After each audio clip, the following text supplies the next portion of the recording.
Welcome back to my channel, aku Efri. Okay, jom. Aku nak tunjuk kat korang update terkini anak kucing berumur 21 hari. Jom. Ni rupa kes. Ni si Mojo, si abang dia orang pun ada. Ni yang 6 ekor tu. Macam biasa, kita letak water dispenser. Makanan, mother and baby. Ni tempat pasir taik dia. And this is the nursing punya, kata apa, nursing punya home, nursing tent. Okay, dekat sini ada few produk yang aku suka nak share lah. Satu yang water fountain tu. Second, mother and baby lah. Kenapa? Mother and baby cat ni untuk ibu yang menyusu. And dia menyusu anak dia lah. So, dia perlukan lebih protein, lebih nutrition.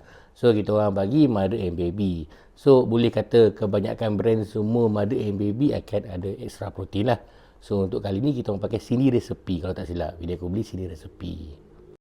Kalau kata korang nak tahu, mother and baby punya kibble ni, dia saiz dia lebih kecil. Dia sesuai untuk mother dengan baby. Yang water fountain ni yang very straightforward lah.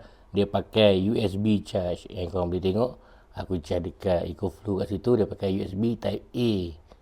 And dia akan tapis air lah untuk air yang bersih. Seperti yang korang tengok. Tapi make sure kena top up air lah. Ada water fountain, tak top up air pun tak guna. Another item yang aku nak share yang aku rasa bagus adalah ni. Mat ni. Kalau kata kekotoran, macam korang tengok kat sini. Kotor-kotor pasir daripada toilet ni akan terperangkap kat sini and senang kita nak buang. Yang disebabkan dia orang ni dah besar, aku dah tak pakai lah yang mat tu. Diaper, Wiwi pad diaper tu aku dah tak pakai dah. Sebab dia orang ni dah okey dah. So, ni pun antara item yang make sense untuk set up nursing punya tent ni. Okay, dah habis tengok tent dengan accessories. Jom kita tengok anak kucing pula. Dia orang tengah bersantai-santai di sini. Kali ni seekor betina, 5 jantan. Kepada yang baru tu di channel, jangan lupa like, share, follow, komen dulu tau. Dalam ke-6 ekor ni, aku ada suka seekor yang betina. Ni memang not for sale lah. Not for sale ni. Aku suka. Dah ada nama dah. Nama ni Mimi. Ni betina yang aku suka. Ni betina not for sale. Dia first born. And dia paling besar. So ini not for sale. Ini aku nak simpan. Sukalah ni, comel. Buat baka. So ni betina. Comel je. Karakter kepala semua bulat. Comel. Ini I'm keeping this. Ni si kakak, si Mimi. Jom kita tengok yang lain lah. Ni semua si jantan. Ni pun open for adoption. Ini jantan lagi, open for adoption also.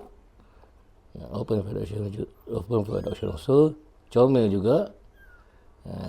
Muka bulat. Ini pun open for adoption juga. Hai.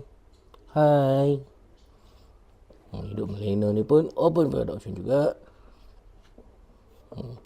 Comel semua. Comel.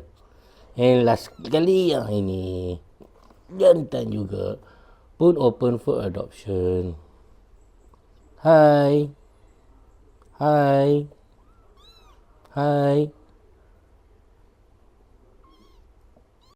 So, apa yang aku boleh conclude kali ni, aku ada 5 ekor kucing jantan untuk adoption. Tapi kalau kata korang nak yang dah ready untuk rehome pun ada. Aku ada 2 betina. Kalau kata korang ada nak swap, aku tengah nak looking for bicolor blue lah kalau boleh. Tengah thinking of swapping kalau kata ada that option lah. So, seperti biasa, jangan lupa like, share, follow, komen. And kalau kata ada nak adopt, boleh DM. Nanti kita akan proceed lah. Adoption with fees lah. So, nanti kita akan jumpa lagi di video seterusnya. Assalamualaikum. Nanti aku akan update lagi perkembangan anak kucing ni from time to time.